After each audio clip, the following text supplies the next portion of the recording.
Rain poured relentlessly over the London streets, the kind that turned umbrellas into shields and soaked every passerby. Ahmed Al-Fayez, an Arab millionaire known for his vast empire and unmatched influence, stood on the crowded pavement, drenched and disoriented. His car had broken down hours earlier, and every attempt to flag a taxi or summon help seemed futile. People brushed past him, hurried, lost in their own worlds, their faces unreadable behind the blur of rain. He felt invisible, a man who commanded skyscrapers, investments, and empires, reduced to a soaked figure on the curb, ignored by those who didn't know who he was. Then, out of the storm, a small hand tugged at his sleeve. "Sir, are you okay?" Ahmed looked down. A young black boy, no more than 12, stood there, drenched in a too-large jacket, eyes wide but steady. In that instant, Ahmed felt a jolt of clarity. This child, small yet courageous, was the only human who saw him not as a wealthy figure, but as a person in need. The boy's name was Elijah. "You shouldn't be standing here alone," he said softly, his voice carrying a calm maturity far beyond his years. "Come on, I'll help you. My mom runs a cafe down the street. You can wait there until help comes." Ahmed hesitated, pride warring with necessity. Yet something in the boy's gaze, pure, fearless, and compassionate, made him nod. Together, they ran through the downpour to the small, warmly lit cafe. The smell of fresh bread and coffee enveloped them, a stark contrast to the cold, wet street outside. Inside, Ahmed sank into a chair, exhausted, soaked to the bone. Elijah handed him a towel with a shy smile. "You looked like you really needed it," he said simply. Ahmed studied the boy, struck by his fearlessness and empathy. You didn't have to stop," he admitted. "Most people would have walked past, like everyone else did." Elijah shrugged. "Maybe. But I didn't see all that. I just saw someone who needed help." For Ahmed, the simplicity of that statement was humbling. All his life, he had wielded power, commanded respect, and built an empire where influence often overshadowed humanity. And yet here, in a small cafe, he realized the truth he had forgotten. The most important acts of courage often come from the smallest, simplest decisions. The cafe owner, noticing the drenched stranger, quickly offered a cup of hot tea.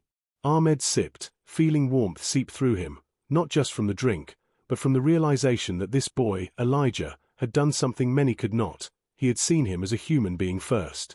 That evening, as the storm eased and the city lights reflected off wet streets, Ahmed made a silent vow. He would never forget this boy. He would learn from this simple act of courage, humility, and insight. And he would ensure that those who had the ability to see and act would always choose to help, no matter their station in life. Elijah, unaware of the full impact of his gesture, simply smiled and shrugged again. "I guess everyone needs a little help sometimes." Ahmed watched him leave, a small figure disappearing into the night. But in his heart, a transformation had begun. He realized that power without empathy is meaningless, and even the smallest human action can change the course of a life, or an empire. The next morning, Ahmed couldn't shake the memory of Elijah's small act of courage. The boy's eyes, wide and unflinching in the storm, replayed in his mind over and over. For the first time in years, he felt a tug of humility, a reminder that wealth and influence were meaningless without human connection. Determined to understand more, Ahmed visited the cafe where Elijah had led him. The small space was modest, but filled with warmth, the aroma of baked goods and fresh coffee welcoming him. Elijah was there, stacking chairs with quiet efficiency, his mother working behind the counter. Ahmed approached cautiously, not wanting to intimidate the boy. "Elijah," he began, I wanted to thank you properly for helping me yesterday. You didn't have to do that, but you did." Elijah looked up, a little surprised. "It's okay. Anyone in trouble should get help." Ahmed studied him. There was a strength in Elijah that belied his age, not just bravery, but insight. "You have a remarkable heart," Ahmed said quietly. "It's rare to see such courage, such clarity, in someone so young." Elijah shrugged modestly. "I just saw someone who needed help. That's all."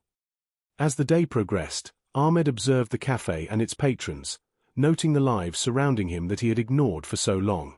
His empire had taught him efficiency, profit, and control, but it had never taught him humanity. Elijah, a small boy in a bustling world, had reminded him of the simplest, yet most profound truths. Over the next few weeks, Ahmed returned often. He brought supplies, quietly funded improvements, and observed Elijah interacting with customers. But more than that, he learned from the boy's perspective, how people navigate the world without wealth, how small acts of empathy ripple outward, and how courage can appear in the most unassuming forms. Then came a turning point. One afternoon, while Ahmed was quietly speaking with Elijah's mother, a man entered the café, confrontational and loud. He claimed the boy had taken something, money from his register, though it was clear from the mother's expression that the accusation was false. Ahmed's instinct was immediate. He stepped forward, calm but firm, and spoke in his precise, commanding tone. "Sir, that is a false accusation. I witnessed the boy helping me yesterday. He has integrity, honesty, and courage. Your words are baseless." The man stammered, unprepared for Ahmed's presence. Patrons murmured, impressed by the authority emanating from the billionaire stranger who had quietly become part of their small world. Elijah's eyes widened, both in disbelief and awe. Ahmed knelt slightly, speaking directly to him. "See, courage and honesty are recognized, no matter who tries to dismiss them. Never forget that." Elijah nodded solemnly, absorbing the lesson. He had saved Ahmed once. Now, Ahmed was protecting him in return, showing the boy that the courage he had demonstrated mattered, and that true power involved defending the innocent. Days turned into weeks, and Ahmed found himself increasingly drawn into Elijah's world. He visited the boys' school, quietly observed his daily routines, and even helped organize small community projects to support the neighborhood. But it wasn't charity in the conventional sense. Ahmed wanted to understand, to witness courage, and to learn what life looked like outside the boardrooms and skyscrapers he had always inhabited. One afternoon, while walking Elijah home from school, Ahmed noticed a group of older boys confronting the young boy. They mocked him for befriending the rich stranger, pushing and shoving, attempting to intimidate him. Ahmed's instincts flared. "Step back," he said sharply, his voice carrying the weight of command. The bullies froze, unsure how to respond to a man who radiated authority without aggression. "Elijah has done nothing wrong. Anyone who tries to harm him will answer to me." Elijah looked up, wide-eyed but reassured. You don't have to do that," he whispered. Ahmed shook his head. "I do. Courage and integrity deserve protection, always. You stood up when no one else would, Elijah. That deserves defense, not disregard." The boys, intimidated, muttered excuses and dispersed. For the first time, Elijah understood the extent of Ahmed's power, not just wealth or influence, but the unwavering willingness to act in defense of what is right. Back at the cafe, Ahmed shared a quiet moment with Elijah. "Do you understand now?" he asked. "Courage isn't about being the strongest. It's about doing what's right, even when others ignore it. And sometimes, standing up requires others to act alongside you." Elijah nodded, inspired. "I think I understand. You helped me because you could, because you chose to." Ahmed smiled faintly. "Exactly. Power without conscience is meaningless. The greatest leaders are those who use influence to protect, uplift, and correct wrongs, not just to enrich themselves." Meanwhile, the corporate world continued its relentless pace. Ahmed's rivals had begun to notice his absence from certain board meetings, his distraction with trivial matters like a boy in a cafe. They assumed he was losing focus, perhaps softening with age. But Ahmed was learning something more profound. True legacy was measured not in contracts or acquisitions, but in the impact one had on lives, especially the lives of those often overlooked. One evening, as Ahmed prepared to leave the cafe, Elijah pulled him aside. "Sir, I've been thinking. You could help a lot more people like me. Not just me, but kids in our neighborhood who get ignored every day." Ahmed's eyes narrowed thoughtfully. "You're right. And we will. Not through charity alone, but through creating opportunities, mentoring, and showing others that their courage and integrity matter." Elijah smiled, realizing that even someone as seemingly untouchable as Ahmed could be human, compassionate, and change-oriented. Weeks later, Ahmed's dual worlds, the corporate empire and the small neighborhood that had embraced Elijah, began to collide. Rivals in his boardroom sensed distraction and vulnerability. They attempted subtle sabotage, missed deadlines, altered contracts, and whispers of dissent among executives. But Ahmed had changed. No longer was he solely focused on profit and control. Now, he measured success by the impact of his power on those who needed it most. One afternoon, while reviewing reports in his office, Ahmed's assistant entered nervously. "Sir, there's an issue at the local community center. Some developers are planning to demolish it for luxury condos. They claim it's legal, but—" Ahmed didn't wait for the rest. He grabbed his coat. "Show me," he said, decisive. At the center, Elijah was rallying a group of children, using his courage to speak up to city officials. He had begun to understand leadership firsthand. Ahmed watched quietly from the back, pride swelling in his chest. This boy had saved him from despair once. Now he was taking initiative, learning that integrity could ripple outward. When the developers arrived, Ahmed stepped forward, commanding presence cutting through the tension. "This center is essential to this community," he said firmly. "Any attempt to demolish it without proper consultation will face legal action and public scrutiny. I will personally ensure its protection." Elijah's eyes widened, impressed by Ahmed's authority. You really mean it," he whispered. Ahmed nodded. "Power without action is meaningless. Influence is wasted if it doesn't protect what matters. You've shown courage, Elijah. Now I'm showing responsibility. Together, we make change." That evening, walking through the quiet streets after a victorious day, Ahmed reflected on how much had changed in just a few weeks. He had been a man who believed in empire, wealth, and control above all else. But a small boy, courageous, observant, and morally steadfast, had reminded him that true leadership is measured by how you uplift and defend those without voice or privilege. Elijah turned to him. "Sir, do you think I could do more? Help more people?" Ahmed smiled, placing a hand on the boy's shoulder. "You already have. You've reminded me what matters most. And yes, together, we will reach further than either of us imagined. Leadership is not about ruling from above, it's about standing beside those you lead." Meanwhile, news of Ahmed's public defense of the community center spread. The press praised his decisive action, but few understood the deeper story.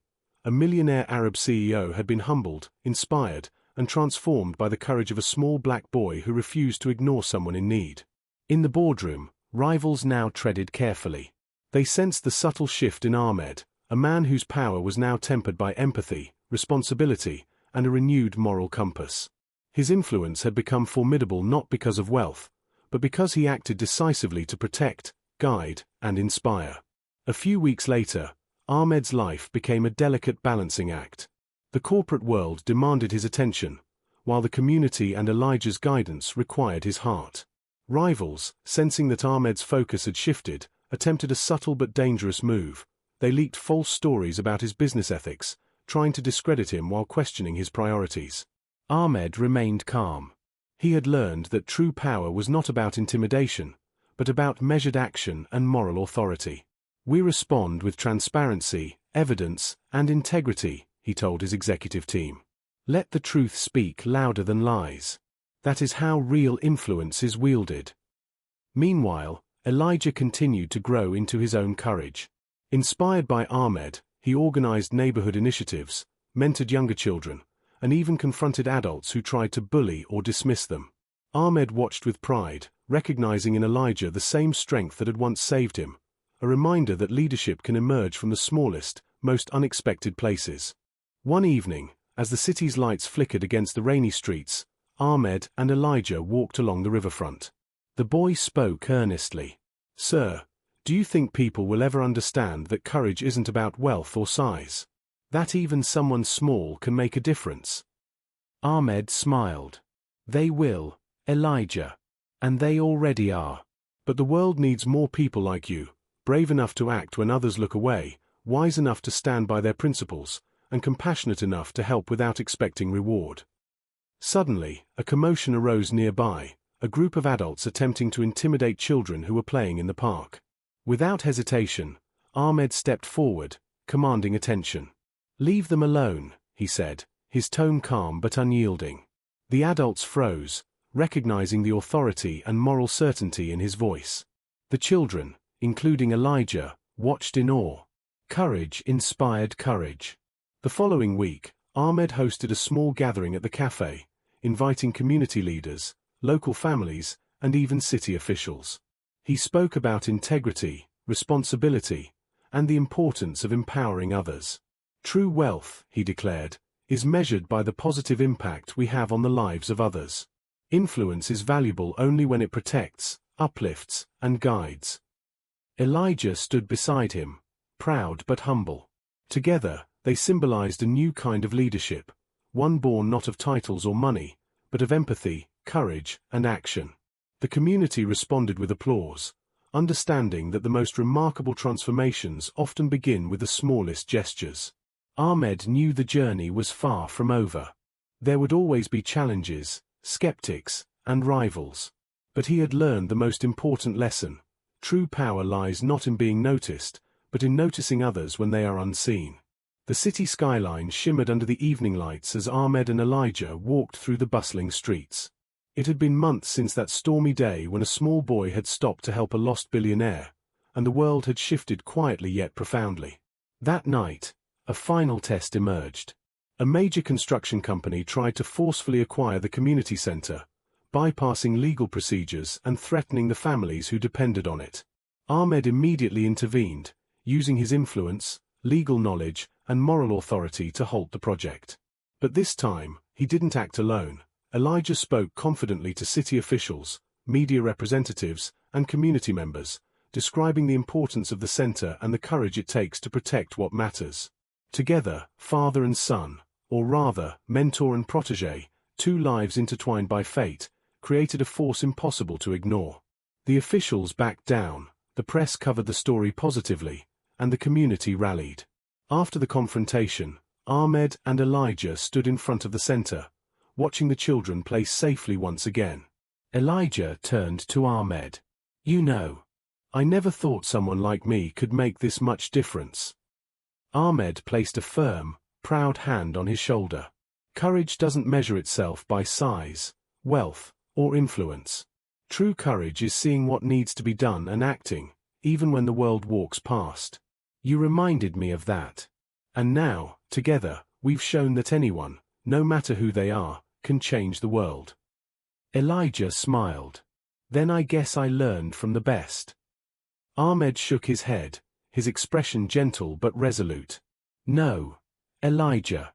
You've reminded me of the most important lesson I've ever learned. Power is only meaningful when it uplifts others. Influence is only lasting when it defends integrity. And legacy. Legacy is built when small acts of courage inspire enormous change." The city lights reflected in their eyes, a symbol of possibility, resilience, and hope. Ahmed realized that wealth and empire were not what defined him. It was the choice to act rightly, the humility to recognize the humanity of others, and the courage to protect the vulnerable. Elijah had stopped a billionaire once, simply by seeing him as human. And in doing so, he had transformed not only Ahmed's perspective but the lives of everyone around them. Together, they had bridged worlds, cultures, and experiences, proving that true impact comes from empathy guided by courage. True power is not measured by skyscrapers, fortunes, or influence. It is measured by the courage to act when the world looks away. Ahmed Al-Fayez, a billionaire accustomed to commanding empires, learned that real legacy lies in protecting the unseen, uplifting the overlooked, and listening to voices others ignore. Courage is not defined by age, wealth, or stature. A small boy, a simple act, can awaken empathy, inspire justice, and change the course of lives. Humanity is reflected not in the riches we accumulate, but in the choices we make to honor, protect, and empower others. In a world obsessed with status, recognition, and self-interest, the most profound victories are quiet.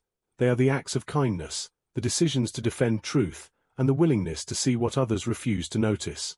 This is the mark of true leadership, enduring legacy, and unshakable moral courage.